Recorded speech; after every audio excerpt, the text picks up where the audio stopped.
souvent, les gens veulent s'enrichir, mais ne savent pas par où commencer. Donc, dans cette vidéo, on va parler des bases de l'enrichissement. Si vous ne faites pas encore ça, il y a un problème. Si vous avez pensé à le faire, mais ne savez pas comment faire, cette vidéo est pour vous. On va parler ici de 11 manières d'épargner, en commençant par des choses bénignes. Vous voyez, des choses triviales, basiques, qu'on néglige très souvent. Accrochez-vous, vous allez sûrement sortir de cette vidéo avec 3 ou 4 choses importantes que vous serez capable d'appliquer juste après la vidéo. Stay tuned. Bonjour et bienvenue sur Parlons de business. Alors ici, on parle de quoi? On parle de business, on parle d'opportunités d'affaires, on parle d'argent, et on parle de tout ce qui peut faire grossir ton compte bancaire. Même de mindset. Si vous me découvrez dans cette vidéo, mon nom c'est Stéphanie Mbida. J'ai commencé mon premier business officiellement à l'âge de 9 ans. Passionnée par le business et experte dans la multiplication de l'argent. Avant d'entrer même dans le vif du sujet, mon équipe m'a remonté que malheureusement, il n'y a que 11% de gens qui regardent cette vidéo, les vidéos sur la chaîne qui sont abonnés. Si vous appréciez le contenu de la chaîne, mettez un pouce bleu ou abonnez-vous. Je vous demande de vous abonner une fois tous les 2 ans ou chaque an. On me dit que je ne demande pas assez. Mais pour moi, franchement, c'est un signe que je fais du bon travail et ça motive à produire des vidéos de qualité dans le futur. Donc, abonnez-vous et joignez la team de la team business. Donc, aujourd'hui, on va parler de 11 manières que vous pouvez épargner. L'épargne, c'est quelque chose de très important. C'est ce par quoi les riches commencent pour s'enrichir. Que ce soit pour payer une maison, pour investir dans un business, pour avoir ce qu'on appelle en anglais emergency funds, donc des fonds d'urgence, pour les maladies. L'épargne, c'est la base de tout enrichissement. Si vous avez faussé cette étape-là, l'aventure financière dans laquelle vous êtes, c'est une aventure où vous n'avez pas de boussole. Donc, la première étape ou une des premières choses à faire, c'est l'étape basique. Ça peut se faire avec un papier. Je n'ai pas de papier là, mais ça se fait avec un papier. Prenez un papier et faites 2 colonnes. Sur une colonne, vous mettez ce sont quoi vos sources de revenus et combien vous recevez par mois. Sur la deuxième colonne, vous mettez les dépenses. Est-ce que vous mangez à l'extérieur? Vous dépensez combien? Le loyer, c'est combien? Vous gérez les petites, vous donnez combien? Même les petites gestions de petites, la mettez. C'est très important parce que les hommes ne se rendent pas compte. J'ai lu une étude menée par un Nigérien, un gars du Nigeria, qui disait qu'au Nigeria, on dit que le budget des hommes, 30 à 55% de leur budget vont dans les petites. 30 à 55% dans les petites. C'est grave. Donc, écrivez toutes ces dépenses-là. Les trucs des enfants, si vous avez des enfants, c'est combien? Écrivez tout ça. Ça va vous permettre d'avoir une image claire. Un tableau clair de ce qu'il en est, où votre argent part. Et pour ceux qui peuvent, essayez de calculer les pourcentages. En d'autres termes, si vous avez un revenu $2000, 1 million par mois, c'est un exemple. Vous prenez vos exemples à vous. Et que chaque mois, vous payez un loyer $1000. Vous faites le calcul, une règle de 3. Si $2000 vaut 100%, $1000 équivaut à combien? Ok? Vous faites cette règle de 3, vous allez vous rendre compte que $1000 équivaut à 50%. Donc, 50% de votre budget va dans le loyer. C'est la première étape, très basique. Deuxième étape ou deuxième manière d'épargner, c'est d'avoir des objectifs. Vous devez avoir des objectifs clairs. Vous épargnez pourquoi? Et ça, c'est une étape que la plupart des gens sautent. Ils vont juste se dire que oh, j'ai épargné. J'ai fait un post il y a de cela 2-3 ans. Je pense que je vais encore écrire un autre post où je demande aux gens de ma communauté, en termes d'épargne, vous êtes à quel niveau? Est-ce que vous avez épargné entre 0 et $1000, entre $1000 et $10 000, $10 000 et 100 000? Je pense qu'on va faire une capture d'écran et on va la mettre là. Et j'étais étonnée qu'il y a tellement de gens qui disent qu'ils n'ont même pas d'épargne. Certains, les plus avisés, ont épargné. Mais ils ne savent même pas quoi faire avec cet argent. Ils ont épargné parce qu'ils savent que c'est important d'épargner. Il faut savoir vous épargner pourquoi. Est-ce que c'est pour des vacances que vous voulez vous offrir? Est-ce que c'est pour lancer un business? Est-ce que c'est pour votre mariage? Parce qu'il y a beaucoup de gens qui le font, et ils épargnent pour le mariage. Est-ce que c'est pour gérer les petits dehors? Vous devez avoir les objectifs clairs. Et je ne suis pas là pour juger vos objectifs. Chacun a ses objectifs, chacun a sa vie. Chacun mène ses actions. Chacun paye le prix de ses actions après. Mais écrivez ces objectifs blanc sur noir, c'est très important. Donc ça, c'est la deuxième étape ou la deuxième manière d'épargner. La troisième étape, là, on parle, je vous ai dit que les premières manières, ce sont les étapes. Mais après, vous allez voir, ça va se diversifier. Ok, ce sera plus des étapes, mais ce sera plus les façons de le faire.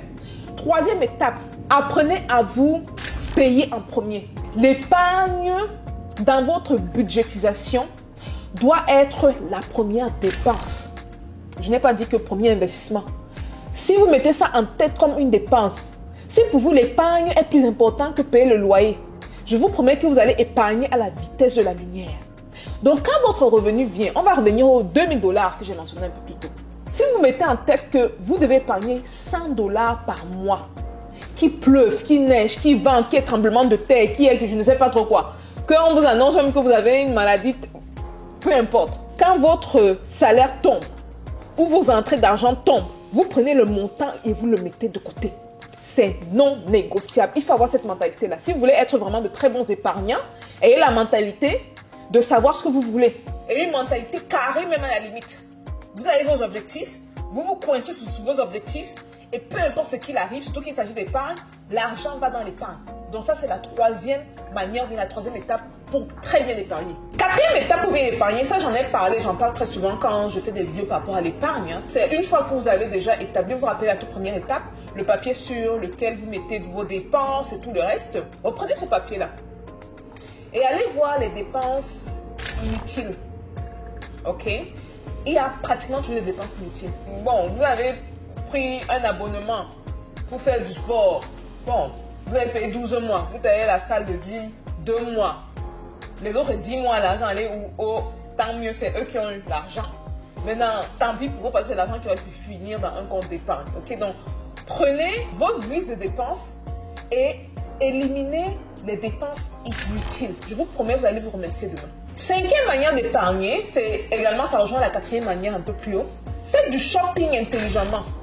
Ok, donc faites des courses intelligemment. Je me rappelle quand j'étais encore étudiante, c'était chaud, hein, c'était chaud. Surtout quand j'ai demandé à mes parents de plus payer mes études là et j'ai moi-même pris mon truc en charge, mes études. Et vous savez que les études ici en Amérique du Nord, c'est la peau des fesses.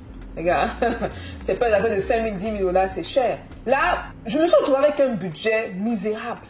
Je ne suis même pas sur le budget de nourriture. J'ai dépensé combien? C'était 200, 300 $ par mois. Et je me suis rendu compte qu'une bonne manière d'épargner, c'est d'acheter les choses en gros. Je me suis dit, bon, si je pars au supermarché, j'achète une bouteille. La bouteille, à elle seule, le prix unique peut me revenir par exemple à 1 $. Maintenant, si j'achète un pack de 6, je vais dépenser 5 $. Ça veut dire que la bouteille me revient à moins de 1 $ et donc j'épargne. Donc, soyez intelligent dans vos dépenses et dans vos manières de dépenser l'argent. Autre chose également que je faisais, c'était de comparer les prix en ligne. Si j'ai besoin d'un appareil électronique, je vais faire la comparaison par exemple entre Target, Best Buy, Walmart. Et l'avantage maintenant qu'on a aujourd'hui avec le AI, l'intelligence artificielle, c'est qu'il y a des logiciels qui te font ça. Hein. Vous prenez votre chat GPT, vous prenez, il y a tellement de sites. Vous dites, quelle est la boutique qui vend tel téléphone, si vous voulez acheter un téléphone, je ne sais pas, Samsung ou bien le iPhone 15 Pro Max, le moins cher à New York. Ça va faire la recherche pour vous, rapide. Pap, pap, pap, tel endroit. Tu auras ça à 200 $ moins cher que si tu pars par exemple à la boutique de Apple. Ou si tu vas à tel endroit, si tu vas à tel endroit. Donc soyons smart dans la manière de faire du shopping. Ça nous sauve beaucoup d'argent. La sixième manière, et ça sort un peu de l'ordinaire, c'est il faut construire ce qu'on appelle un fonds d'urgence. J'aime très souvent raconter cette histoire de moi dans mon couple, comment 2016 était misérable pour nous. 2016-2017, fin 2016. C'était une année que je n'ai pas envie de revivre parce que je ne m'étais pas rendu compte de l'importance d'avoir des fonds d'urgence. Moi, si tu suis formée en finance, ça c'est ma formation universitaire. Finance de marché, finance d'entreprise, tout ce qui est finance, ça c'est mon expertise là-bas. Maintenant, il y a l'expertise de l'école, il y a la vie réelle. Et dans la vie réelle, il n'y avait pas de fonds d'urgence. 2016, on est passé par une période très difficile. Et là, je me suis rendu compte de l'importance d'avoir des fonds d'urgence. L'erreur que j'avais faite, c'était de prendre, je dirais 95% de mon argent, mettre dans des investissements long terme. Vous voyez, investissements de 2 ans, 3 ans, 4 ans, 5 ans. Tu ne peux pas ressortir ton argent comme ça. Que ce soit des investissements dans la bourse, sur les sites comme Prosper dont j'ai parlé, investissements dans l'immobilier au Nigeria, ce genre d'investissement que je faisais beaucoup à l'époque là. On était dans les pépins. Donc ne faites pas cette erreur là. J'ai compris ma leçon, j'avance et j'aimerais que vous compreniez l'importance d'avoir un fonds d'urgence. Ayez en épargne 3 à 6 mois de votre revenu. En d'autres termes, si on revient encore à l'exemple du 2000 $, rassurez-vous que peu importe ce qu'il adviendra, ayez au minimum 6 000 $. Ça représente 3 mois de loyer. Minimum. Idéalement, 1 à 2 ans. Idéalement. Pour que si quelque chose advient, vous perdez votre boulot, il y a une urgence, une maladie, que sais-je, la vie est tellement incertaine. Si une chose certaine dans ce monde, c'est l'incertitude de la vie. Ayez toujours un fonds d'urgence. Ça, c'est la 6e manière d'épargner. Et beaucoup d'entre vous allez me remercier plus tard. Ou même certains ont eu à vivre ce par quoi je suis bien passé. Ils se sont demandé, mais comment est-ce que la vie nous réserve ça? Ne soyez pas l'une de ces personnes. Et c'est une des raisons pour lesquelles je suis également sur Internet. Pour nous éviter de commettre certaines erreurs que je vois les autres commettre, mais également les erreurs que moi-même j'ai commises. Ce qui nous amène à la 7e manière d'épargner. Et ça, on va entrer dans un concept que j'ai appris. Il y a une noire américaine là, et donne de très bons conseils au niveau de comment construire le crédit. Son petit nom, c'est Budgetnista. Je ne suis pas sûre de son nom. Je la suis sur Instagram. Ceux qui veulent voir, allez regarder dans mon Instagram.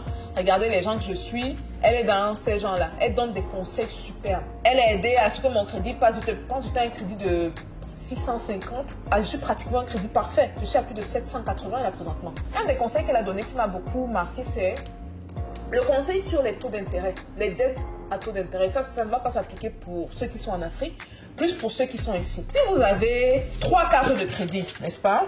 Et que les intérêts varient. Il y a une carte taux d'intérêt de, je sais pas, 20%, une de 4%, l'autre de 1%. 1% dans nos rêves. Mais bon, c'est pour rester positif. Quand vous payez la carte de crédit, la manière intelligente de payer la dette, c'est de d'abord se débarrasser de la carte de crédit avec le taux d'intérêt le plus élevé. Ça nous fait gagner beaucoup d'argent. Et ça a ce qu'on appelle un effet boule de neige. Parce que si une bonne partie de l'argent que vous allouez aux 2 autres cartes de crédit, vous prenez cet argent-là, vous mettez dans la carte de crédit qui a le plus gros taux d'intérêt.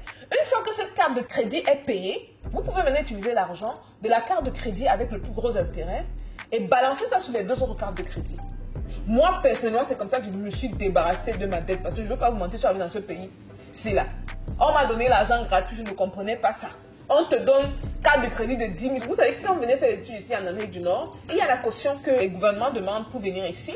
Mais une fois ici, moi, on me virait mon argent annuellement. Et c'était à moi de gérer. Maintenant, la banque voit autant d'argent. Ils voient les mouvements dans le compte bancaire. On t'ouvre des cartes de crédit. 5 000 $, 10 000 $, 20 000 même parfois illimité. Les enfants de ministres là. Que papa, maman, j'ai besoin d'argent, on envoie 5 000 $. On te donne une carte de crédit illimité. Tu peux devenir fou. Tu peux devenir fou. Donc, je suis tombée dans ce piège-là. Est-ce que je vivais vraiment au-dessus de mes moyens? Pas vraiment. Mais je dirais que j'avais le plaisir. J'avais au moins le plaisir d'avoir, je pense que ma plus grosse carte de crédit quand j'étais étudiante, c'est une carte de 5 000 $. J'avais le plaisir d'avoir une carte de crédit de 5 000 $. Ok? Et je dépensais cette carte de crédit-là. Donc, je pensais que j'ai parfois 1 000 $, parfois 1 500 $. Mais je pense que c'est quand j'ai fait le gros déménagement que j'ai eu à dépenser pratiquement tout ce qui allait sur la carte de crédit. Parce que j'ai eu à déménager d'une ville à une autre. Et ça, c'était compliqué. La ville où je devais arriver, il fallait acheter les meubles, il fallait acheter une petite télévision, il fallait acheter le minimum, hein. Pas grand-chose, mais ça va très vite, l'argent finit très vite, surtout quand tu n'as pas d'emploi. Il faut payer le loyer, il faut... Bref, on se comprend. Donc, je suis tombée dans ce piège-là, et ceux qui peuvent ne pas tomber dans le piège de tout dépenser. Maintenant, je vous demande de ne pas prendre de carte de crédit. Ceux qui vous demandent de ne pas prendre de carte de crédit ne savent pas comment construire le système de crédit aussi aux États-Unis ou au Canada. Les cartes de crédit sont cruciales. Si vous voulez construire un bon crédit, c'est important. Prenez votre carte de crédit de 5 000 $ ou de 2 000 $. Vos dépenses de la nourriture, par exemple, vous les passez sur la carte de crédit et vous les remboursez à la fin du mois. Moi, c'est le système que j'ai eu. Et j'ai build mon crédit, build up, jusqu'à ce que j'arrive au niveau où je suis. La 8e manière d'épargner, je vous ai parlé tout à l'heure de emergency funds, les fonds d'urgence. Maintenant, c'est important de... Et ça, on élève un peu d'un cran parce qu'on vous a dit épargner. Maintenant, si vous avez un peu d'argent, au lieu de prendre l'argent et de les déposer dans un compte, ce qu'il faut plutôt faire, au lieu que l'argent soit assis, une fois que les fonds d'urgence aient été mis de côté, je mentionne ça, vous pouvez prendre cet argent-là et l'investir dans des bonds. My God, je perds mon français. Comment on dit bonds? Je n'ai aucune idée. Dans des bonds, B-O-N-D-S, ou investir dans les 401k, les plans de retirement, j'ai parlé de Prosper ici plusieurs fois. On a eu des retours très positifs. J'en ai parlé surtout l'année passée, beaucoup. Et beaucoup sont allés investir. On a eu beaucoup de retours positifs par rapport à ça. Donc, il y a des plateformes d'investissement. Donc, au lieu que l'argent rentre, je vous ai déjà dit, moi, dans mon cas, quand j'ai des revenus, vu que j'ai plusieurs business, ces business me payent.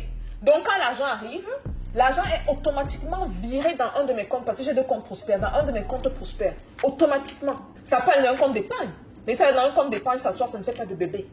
Ok, donc c'est une manière intelligente d'investir, parce que souvent, si vous regardez les taux d'intérêt des comptes d'épargne, autant prendre votre argent et mettre dans des investissements qui vont rapporter plus. Il y a également le stock market, la bourse. J'ai parlé également de Robinhood. Ceux qui ont peur, essayez $50, $25, $100. Que sais-je, des petits montants, mais essayez. Il ne faut pas laisser l'argent assis à des taux d'intérêt minables, 1%, 1 point. Le taux d'inflation même te mange tout ça. À la fin même, tu perds de l'argent. Ce qui nous amène à la 9e manière d'épargner. Et ça va rejoindre plus ou moins un des points que j'ai mentionné un peu plus haut, mais de manière un peu plus brutale. Réduisez les coûts des plus grosses dépenses. Je me rappelle, j'ai fait une vidéo ici, à mes débuts sur YouTube. C'était en 2021, où je parlais de ceux qui vivent dans les appartements, les grandes maisons là, de sortie, ce sont des dépenses. Surtout si ce ne sont pas les biens immobiliers qui vous ramènent l'argent. Ce sont des dépenses. Ce sont des, je suis désolée, ce sont des... Ça ne vous ramène pas l'argent. Ça vous ramène, c'est l'argent qui sort. Downgrade, downsize. Quand j'étais à l'université encore, je me rappelle, il y avait des amis, quand même bien nantis, hein. Tu as un jeune qui prend un appartement 2 chambres. Il est seul, appartement 2 chambres. Il a besoin d'un bureau, c'est pour ça qu'il prend un appartement 2 chambres. Oui, mais dans ton salon là, le grand salon là, tu peux avoir un petit coin bureau. Ou dans ta chambre même, tu peux avoir la section du lit, un tout petit coin bureau. Et prendre un appartement 2 chambres, par exemple, ça peut te revenir à l'époque, je ne m'appelle pas trop les prix là, $1 200. Appartement, une chambre te revient à $800. Tu gagnes $400 le mois. Prends ce $400, tu le mets dans un compte d'épargne ou de manière plus intelligente, tu le mets dans les portfolios, comme ce que j'ai mentionné un peu plus tôt, ou les sites d'investissement. Des trucs qui peuvent te faire, tu as des retours de 10%, de 12%, ou tu investis même sur les entrepreneurs, ou tu investis dans le real estate, que sais-je. Tu as $400 par mois, comme si tu ne te rends pas compte. À la fin de l'année, tu as $4800. Avec ce qu'on appelle compound interest, les intérêts composés calculés. Après 10 ans, ça fait combien? Vous ne retrouvez pas facilement même un bon $100 000 dans la poche. Facilement. Mais les gens ne voient pas ça. On se dit que oh, 10 ans c'est loin. 10 ans c'est loin. 10 ans c'est à côté. C'est très à côté. Donc il faut avoir la discipline de réduire ces dépenses les plus importantes. Une des manières également de réduire les dépenses les plus importantes, je me rappelle, il y avait un couple en France qui a laissé également un commentaire, ils nous ont écrit pour dire qu'ils ont des enfants et tout. Mais c'est un couple parisien. Je pense qu'ils vivent dans quel arrondissement? Un arrondissement bien, près de Boulogne, près du 16e en tout cas. Ils sont dans un grand appartement de 3 chambres. Ils ont 2 enfants. Je pense que c'est 2 garçons ou 2 filles. C'était le même sexe, donc ils peuvent rester dans la même chambre. Donc ils disaient que bon, ils pensaient à le faire, mais ils ne voulaient pas frustrer les enfants. Et ils donnent l'âge des enfants, ils ont 4 ans et 6 ans. Tu vas frustrer ton enfant de 6 ans. Est-ce que, je suis désolée, là c'est le côté africain qui ressort. L'enfant de 6 ans même à quoi a dit sur la vie. Parce que l'argent qu'on épargne là, c'est pour eux, hein. C'est pour leur futur. C'est pour prendre cet argent-là, peut-être lancer un business, pour que cet argent fasse des bébés, payer leurs universités, on veut les envoyer dans les très bonnes universités demain. Mais on ne veut pas ça avec la bouche, on ne fait pas ça sans action concrète. Donc, ils se disent, oui, c'est ce qu'on veut faire, mais on n'est pas trop sûr, et machin truc, avoir des inconnus ici, oui, mais quand on fait du Airbnb, par exemple, comme là, moi, présentement, je fais du Airbnb. Ceux qui ne savent pas, oui, je fais du Airbnb. On est au Bénin, on est en Côte d'Ivoire, on est au Cameroun. Regardez en bas, dans la barre des commentaires. Donc, si vous visitez un de ces 3 pays, n'hésitez pas à passer par un de nos Airbnb. C'est de l'argent. Maintenant, quand moi, je visite ces pays-là, vous pensez que je vais encore aller me prendre un appartement? J'ai vu dans les commentaires, oui, mais tu ne peux pas partager ton espace personnel. Mais on trie les gens qui viennent. Ce n'est pas n'importe qui va venir avec une énergie bizarre ou des gens un peu, je ne sais pas trop quoi. On trie les gens qui viennent. Si quelqu'un dans Airbnb a un historique et toutes les personnes chez qui il est passé se plaignent, bon, pourquoi le laisser chez nous? Bon, il n'y a pas de... It doesn't make any sense. Donc, vous pouvez dire même les petits sacrifices par lesquels on doit passer. Parce qu'on est toujours sur le chemin de l'enrichissement. Parce que nous, on vise le milliard de dollars. Hein. On vise le... C'est que là où je suis là, vous croyez que là où je suis là, il n'y a que Dangote. Il n'y a que Dangote qui peut comprendre mon état d'esprit. Il n'y a que lui. Donc, quand on se met un objectif en tête, il y a des sacrifices à faire. Donc, si c'est que vous devez sous-louer la troisième pièce, pourquoi par exemple ne pas prendre un étudiant ou quelqu'un de recommandé qui paye son loyer, quelqu'un de très discret. Vous le voyez à peine. Vous voyez peut-être la personne passer, oui, bonjour, dans la chambre. Personne sort, vous donnez même la chambre, envoyez la douche. Là-bas, il peut aussi avoir plus ou moins, où elle peut avoir accès à la cuisine avec vos critères. Mais vous faites de l'argent, surtout le quartier qu'ils ont donné. Là, je sais que c'était un quartier quand même assez huppé. Je me suis dit que, mais, ce sont des gens qui peuvent, ils ne vont pas se faire moins, pas moins de 400-500 euros par mois avec juste une pièce. Cette pièce-là. Et c'est beaucoup d'argent. C'est pratiquement le SMIC même, c'est de combien? Ceux qui sont en France à donner le SMIC, c'est de combien? Donc, ce qui nous amène au 10e point. C'est important de faire la différence entre les besoins et ce qu'on veut.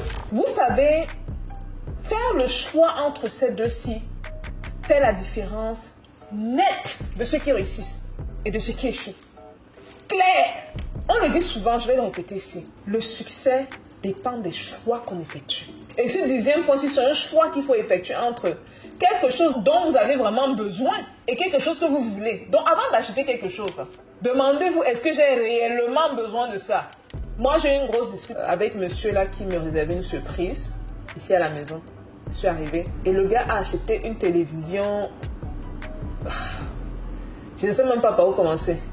Si je vous amène à la maison là-bas, chez moi, vous aurez la télé là, vous aurez un arrêt cardiaque. Est-ce que vous avez vraiment besoin de ça? Pas vraiment. Mais je lui ai parlé, il a compris et on est en train de travailler dessus. Mais sinon, le point ici que je vais faire, c'est que c'est très important de savoir qu'est-ce qui est vraiment nécessaire.